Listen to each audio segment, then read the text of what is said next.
firma del pacto Colombia con las Juventudes, desde el Centro de Convenciones Expo Futuro de la ciudad de Pereira. Yo quería hoy compartirles a ustedes varias reflexiones, pero déjenme empezar por una anécdota, aprovechando la presencia de Max Trejos hoy acá. Yo conozco a Max Trejos desde hace ya muchos años, y hace aproximadamente unos 8 años nos estábamos encontrando en una plataforma juvenil que se conoce como Espacio Latino. Max dirigía esa plataforma, que era una plataforma que en México convocaba a decenas de miles de jóvenes todos los años, y su liderazgo fue tan grande en Iberoamérica que después asumió la Secretaría Iberoamericana de Juventud, reemplazando también a un buen amigo nuestro, Alejo. Y con él empezamos a desarrollar hace aproximadamente unos 6 años la primera encuesta iberoamericana de juventud. Yo dirigía los programas de juventud en el Banco Interamericano de Desarrollo.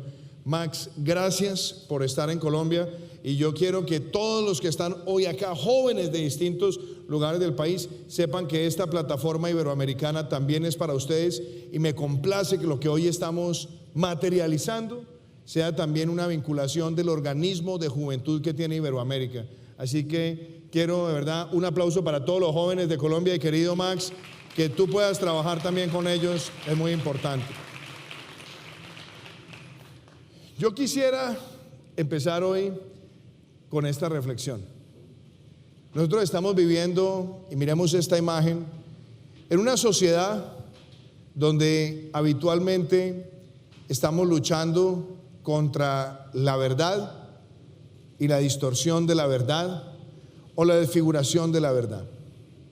Estamos en una sociedad que cada vez gravita más en torno al principio de la percepción, y a veces el hecho de estar circunscritos al algoritmo, a la forma en la que se articulan tendencias, nos lleva muchas veces a que alimentemos prejuicios.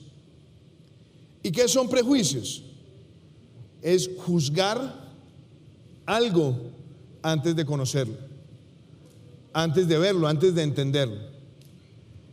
Y nuestra sociedad muchas veces cae en la estigmatización, justamente por eso, porque estamos prejuiciados. Y tenemos que romper ese paradigma.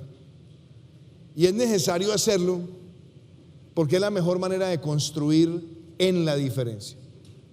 Si dejamos a un lado los prejuicios y los estigmas, y la forma en la que nos preocupa es lo que se percibe y no lo que es, estoy seguro que nuestra sociedad será cada vez mejor.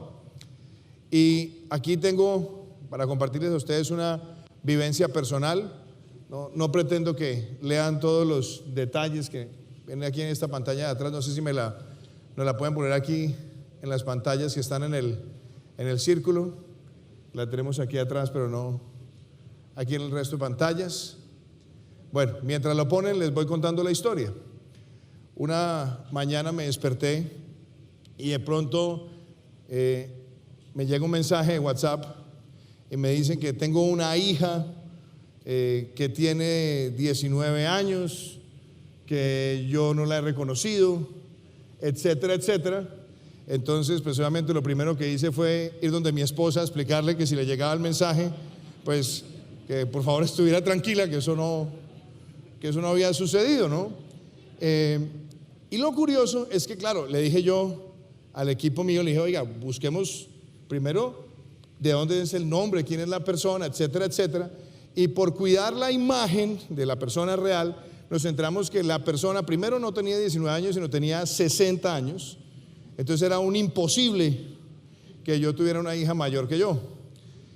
Y caí en cuenta que ese mensaje se había movido prácticamente con toda la viralidad de las redes, y entendí que muchas veces en el mundo en el que estamos salen mensajes a una gran velocidad donde se dicen cosas del uno o del otro y no necesariamente ni son verdad ni las estamos procesando, pero que en el momento en el que ya tienen esa movilización viral, ya el daño está causado.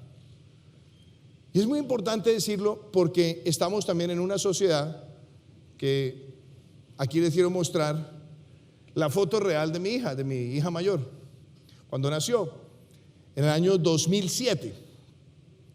Y entonces mi hija, que está a puertas de cumplir 15 años, me ha traído una serie de reflexiones. Y miren lo que quiero también compartirles. Mi hija nace en el 2007. Ese año es el año en el que Steve Jobs le presenta al mundo el iPhone.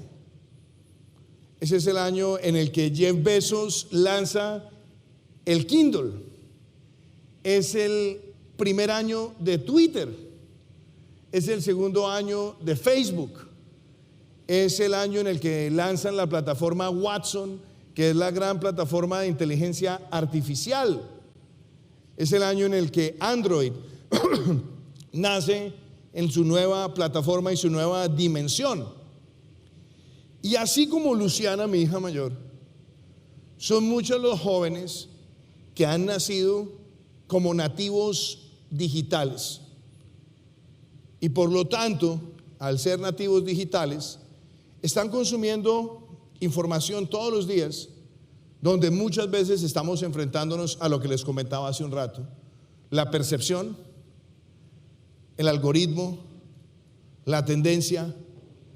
Y lo que necesitamos es que toda esa transferencia de información en el mundo de hoy la podamos canalizar hacia la verdad y hacia la construcción colectiva.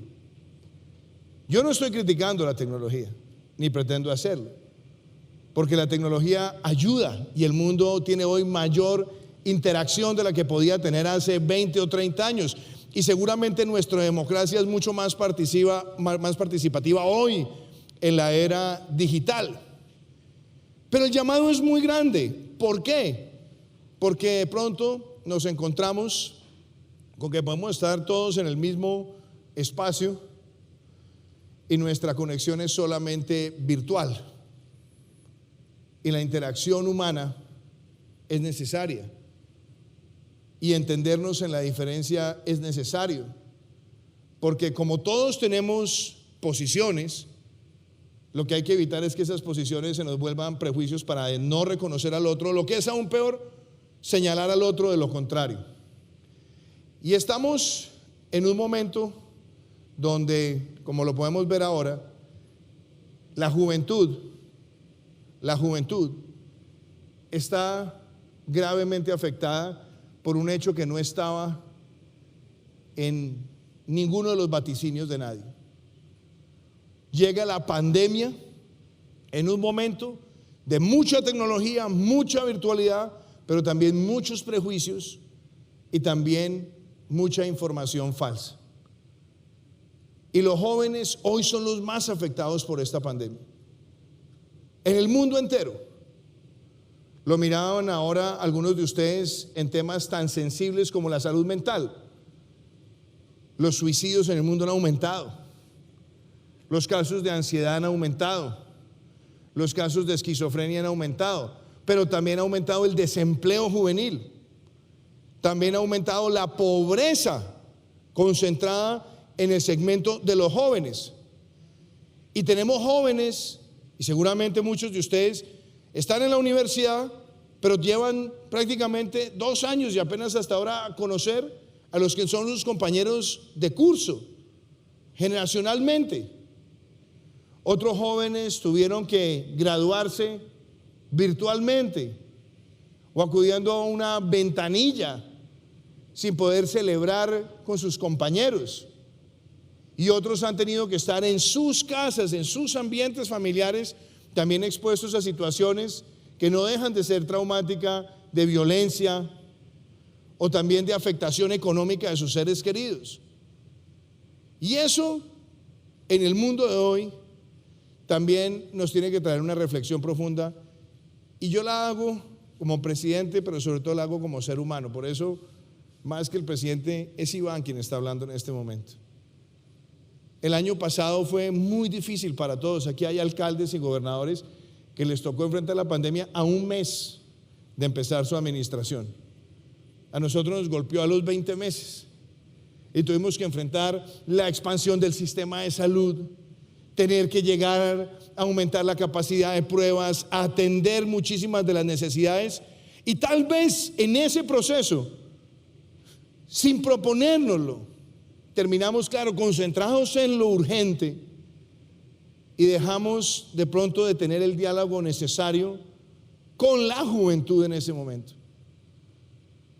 Y sabemos que hay frustraciones y que hay clamores y que hay deudas históricas de los jóvenes que hoy nos las reclaman más que nunca, y con razón, porque estamos viviendo un hecho que golpea al mundo, pero que golpea con severidad a nuestros jóvenes.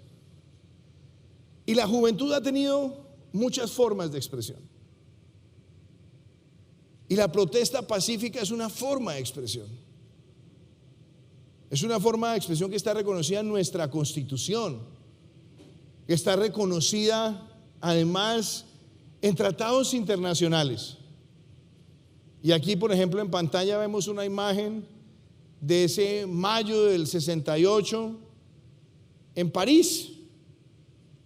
El 68, 69, momentos donde el mundo empezaba a reclamar y los jóvenes reclamaban más libertad, más participación, más incidencia en las políticas públicas.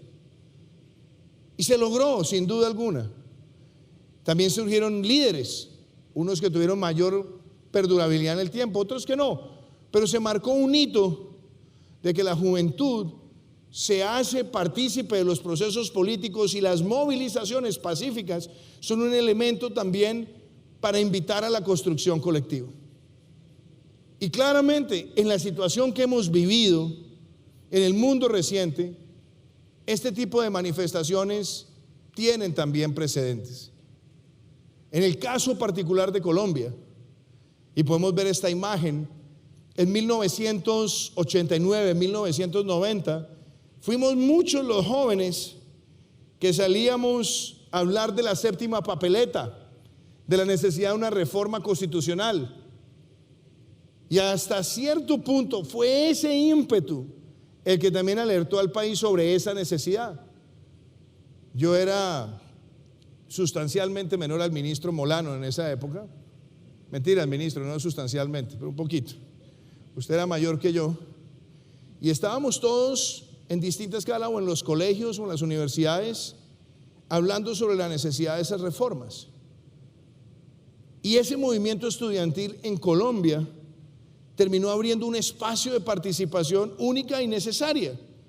Claro, cuando vino la asamblea, el movimiento juvenil quedó convertido en una verdadera minoría dentro de la asamblea, que no debió haber ocurrido, pero ayudó a detonar un proceso. Y por primera vez en Colombia tuvimos una constitución que no era producto de un vencedor sobre un vencido después de una guerra, sino que además teníamos una presidencia tripartita, con Álvaro Gómez, con Horacio Serpa, con Antonio Navarro, diversidad ideológica. Estábamos viendo un país donde todas las minorías en ese momento con vocería estaban allí participando.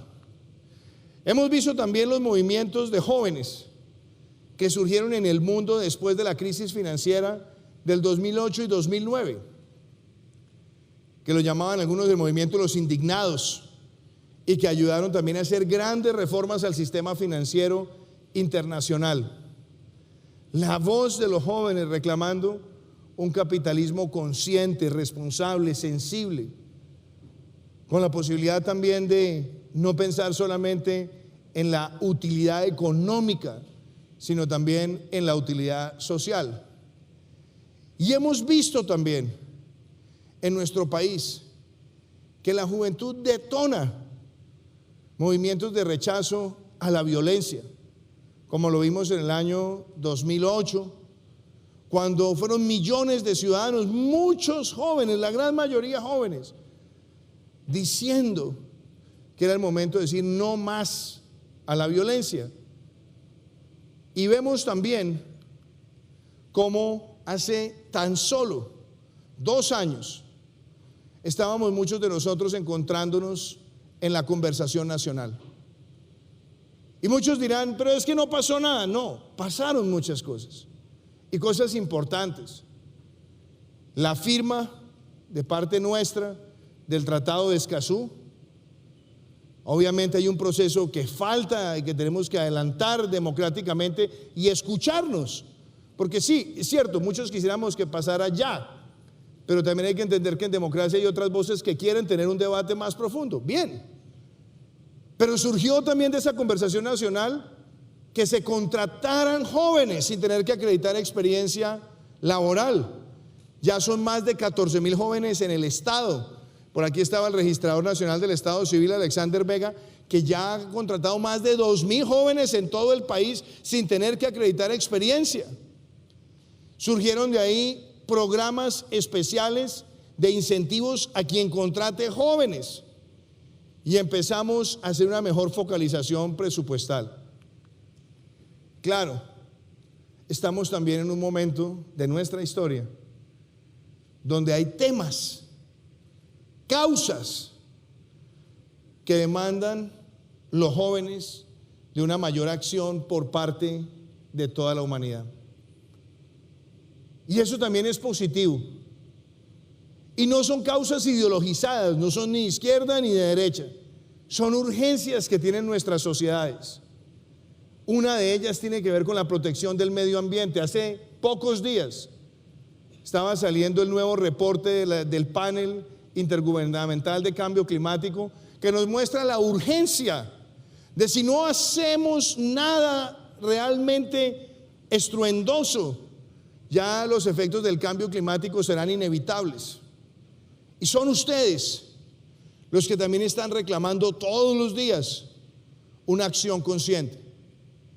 Y producto también de su voz, del diálogo con ustedes, es que hemos logrado también abrazar esa causa de tener una transición energética hacia las energías renovables no convencionales, hacia los vehículos eléctricos, hacia la economía circular, hacia la siembra de árboles masivamente, hacia la protección de los páramos, hacia la protección de las especies, o como lo hicimos recientemente también con el apoyo de ustedes, sacando adelante una ley que enfrenta los delitos ambientales en nuestro país como nunca antes se ha hecho. Tenemos entonces una juventud que se ha expresado, que tiene causas y que además quiere invitar a la movilización y la participación con propuestas a través de las plataformas digitales también. Estas son oportunidades y por eso quiero destacar lo que hoy estamos haciendo. Porque ustedes nos han hecho un llamado a los gobernantes, al gobierno nacional y a los gobiernos departamentales y municipales, y lo han hecho para que actuemos. Y en este espacio en el que estamos hoy, estamos, como diría ahora una de nuestras líderes jóvenes, culminando una etapa y empezando otra. ¿Cuál es la que estamos culminando? El diálogo y la propuesta, donde ustedes han dicho: nos interesan los temas de educación, nos interesan los temas de empleo, nos interesan los temas de deporte, cultura, recreación, talento, nos interesan los temas de salud mental y nos interesan las oportunidades consolidadas en el mediano y en el largo plazo. Y aquí vemos una imagen de una de esas mujeres que sembró una huella por la participación democrática de la mujer en el mundo hace más de 7 u 8 décadas. Y fueron las mismas causas que en nuestro país, mujeres jóvenes en 1958, las llevaron a participar por primera vez en un proceso electoral. Hoy que tenemos un gobierno, por primera vez con una mujer vicepresidenta, que tenemos un gabinete paritario, donde hay una jefe de gabinete mujer, donde tenemos en los principales departamentos como el DPS, que aquí está Susana, o Planeación, donde estábamos viendo a Alejandra, o el ICBF con Lina, vemos un empoderamiento de la mujer y de la mujer joven. Nosotros nos damos cuenta que la voz puede ser escuchada, debe ser escuchada, pero que tenemos que llevarla a una nueva forma de convivencia y de participación. Y si hay uno de los temas más interesantes que surgió de esta conversación, es el empoderamiento de la mujer, porque tenemos que vencer entre todos el machismo en nuestra sociedad que ha sido también una causa histórica de violencia. Aquí vemos también a dos emprendedores. Aquí vemos al fundador de Google. Y él generó una revolución en la tecnología. Pues hoy, en estas mesas que hemos tenido con ustedes, ustedes nos dicen: queremos más jóvenes emprendedores, más jóvenes que estén aportando con ideas a formar nuevos talentos, transformaciones de verdad, que nos permitan a nosotros estructurar mejores proyectos, llevar recursos del Fondo Emprender, llevar recursos de Impulsa a todas las regiones. Y tenemos también que resolver, como ustedes lo han planteado, esa diferencia que no debe existir. No debemos tener una sociedad confrontada entre quienes protestan y quienes están en el lado de la autoridad, porque aquí vemos el rostro de las madres en una campaña muy sensible. Madres de estudiantes que han protestado, madres de muchachos que están en el SMART, y ustedes mismos han puesto esto sobre la mesa: seguridad, transformación de nuestras instituciones y construcción colectiva.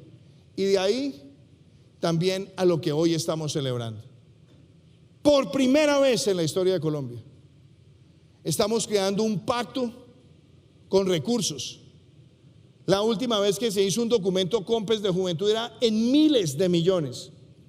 Hoy estamos haciendo un pacto de más de 33 billones de pesos para ser invertidos en una década, y que van a traer grandes conquistas colectivas como la educación universitaria pública gratuita, la educación tecnológica y técnica pública gratuita para los estratos 1, 2 y 3. Eso es el 97% de la matrícula pública en Colombia, y es una de las grandes conquistas sociales en la historia de nuestro país, si no la más importante en el sector educativo.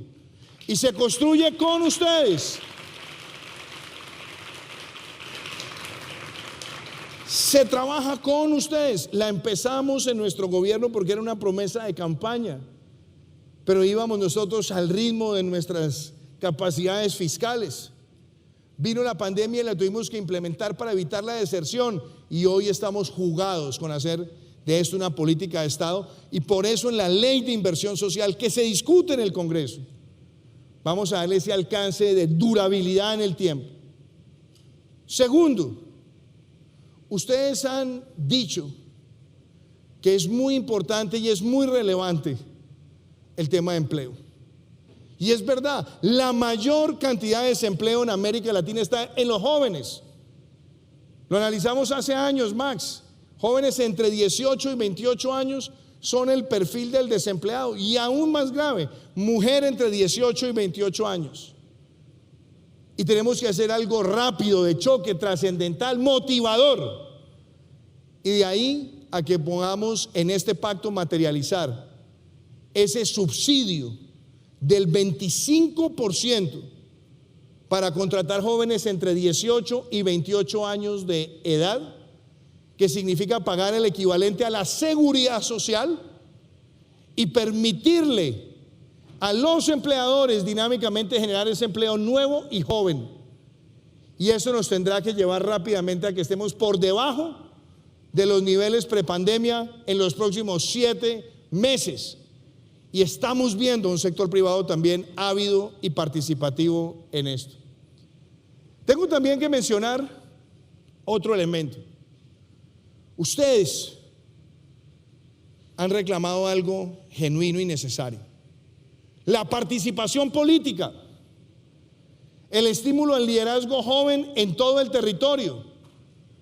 Y resulta que en el año 2012 en Colombia sacamos una ley que crea los consejos municipales de juventud, una ley que genera el concepto de ciudadanía juvenil. Y lo que más deseamos es que los jóvenes puedan ejercerla, pero llevamos 8 años sin que se hiciera una elección de esos consejos municipales, que a su vez eligen los departamentales y a su vez eligen el nacional. Este año, y gracias al compromiso también del señor Registrador Nacional del Estado Civil, al nuestro, al de ustedes, al de los gobernadores y alcaldes, el próximo 28 de noviembre Veremos en las urnas a jóvenes entre 14 y 28 años lanzándose, postulándose y eligiendo a sus representantes. Y este es el más importante hito en la historia democrática de Colombia, de una ciudadanía juvenil que quiere participar, que va a elegir a sus representantes, que serán listas cerradas, paritarias y cremalleras. Y óiganme esto, no habrá vencedores ni vencidos, porque el 30% corresponde a las plataformas, el 30% a los partidos, el 30% a las juntas de acción comunal y otro tipo de unidades de representación juvenil, y tenemos el 10% también para aquellas minorías que no estén dentro de los otros grupos, y de esa manera poder mostrar que la juventud en Colombia llegará para aportar con sus propuestas en esta transformación de nuestro país. Este también es un triunfo colectivo para fortalecer nuestra democracia, y tenemos todos que hacer un gran éxito de esa elección el próximo 28 de noviembre. Tiene que ser un triunfo de la juventud colombiana. También, muy importante, escuchar otra voz que está representada en este pacto y en este COMPES. Muchos jóvenes han dicho: queremos ser propietarios. Y de pronto no nos hemos dado cuenta, en Colombia hemos tenido en estos 3 años de gobierno las mayores ventas históricas de vivienda, y se han hecho esas ventas históricas con subsidios, y resulta que el 41% de esos subsidios se están yendo a jóvenes entre 18 y 28 años. Son jóvenes propietarios, son jóvenes que apuestan por una vivienda digna y que lo que piden y reclaman es tasas cómodas, cuotas de largo plazo, que no sean modificadas. Pues bien, en este pacto que estamos firmando, estamos haciendo algo transformacional.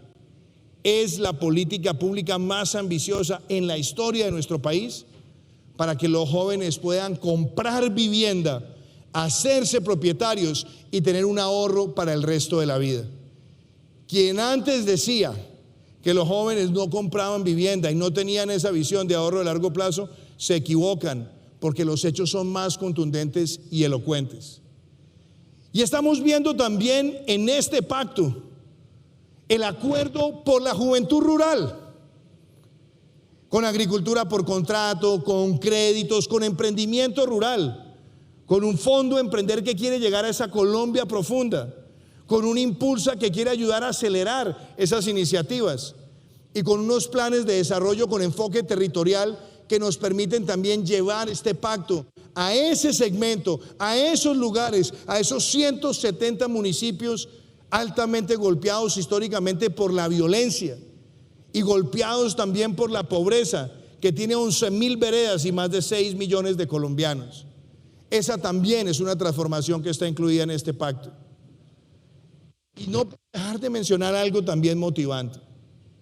Estamos viendo que nace, que empezó el año pasado, pero se consolida, la agenda de juventud del Instituto Colombiano de Bienestar Familiar para tener un ciclo completo de vida.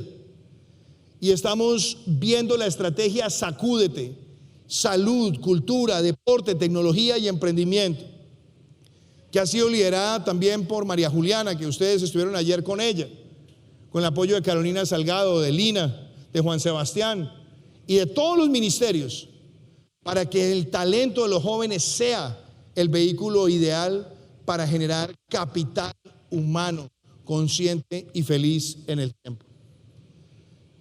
Lo que ustedes han hecho tiene mucho mensaje, tiene para mí una reflexión personal y la tengo que hacer. Este pacto llega en un momento difícil del país. Tal vez nos hubiéramos podido ahorrar muchas circunstancias, pero no hay que mirar hacia atrás. En medio de la pandemia, Colombia con su juventud le está mostrando al mundo que nuestra juventud es capaz de volcar sus angustias y preocupaciones y también sus rabias hacia la construcción del más importante programa de inversiones en la juventud en la historia de nuestro país. ¿Y qué queremos? No que ustedes sean validadores o espectadores, no. Queremos que ustedes sean los escrutadores de este proceso, que ustedes sean los que le hagan seguimiento a este proceso y que esta sea la herramienta a partir de la cual los consejos de juventud van a reclamarle a alcaldes, gobernadores y gobierno nacional para cumplirlo en los tiempos que nosotros lo hemos definido. Ese es el punto más importante de esta construcción colectiva, porque hoy nace este pacto y nace para que ustedes sean los garantes de su ejecución. Y créanme, jóvenes, esta será la mayor motivación para nosotros. Nuestro gobierno termina el 7 de agosto del 2022 y vamos a cumplir con este compromiso. Pero de ahí para adelante, esta tiene que ser una hoja de ruta y una carta con la que ustedes estén exigiendo que cada año el presupuesto se asigne y que ustedes lo ayuden a materializar. Como simple ciudadano, estaré también a su lado en esa causa, porque esta es una conquista de los jóvenes de Colombia.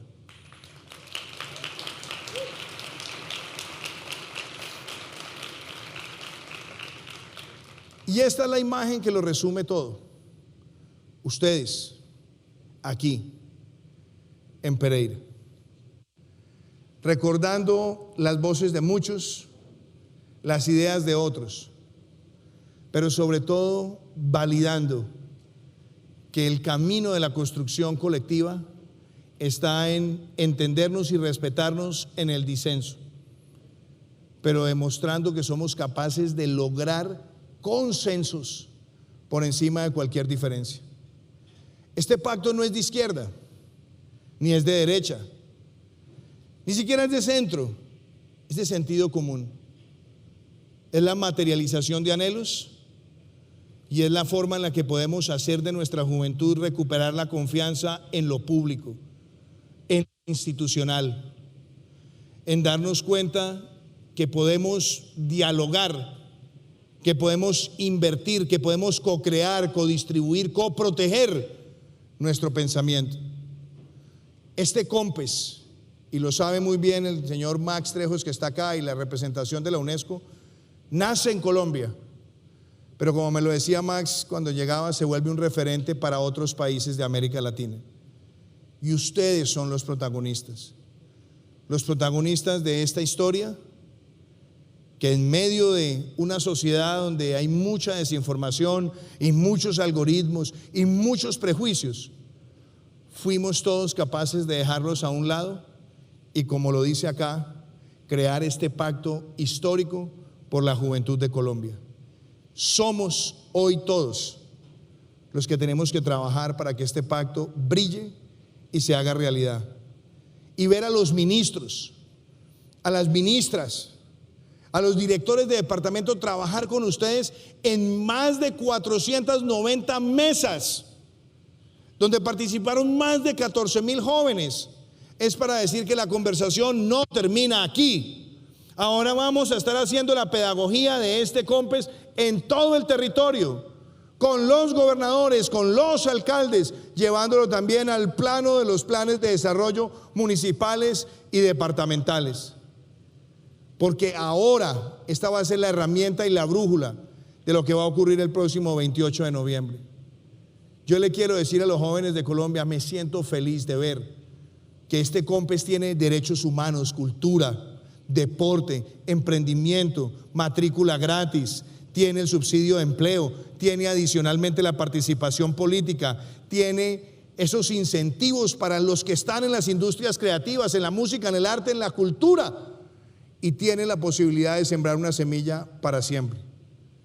Queridos jóvenes, gracias por ser los protagonistas de este triunfo de Colombia.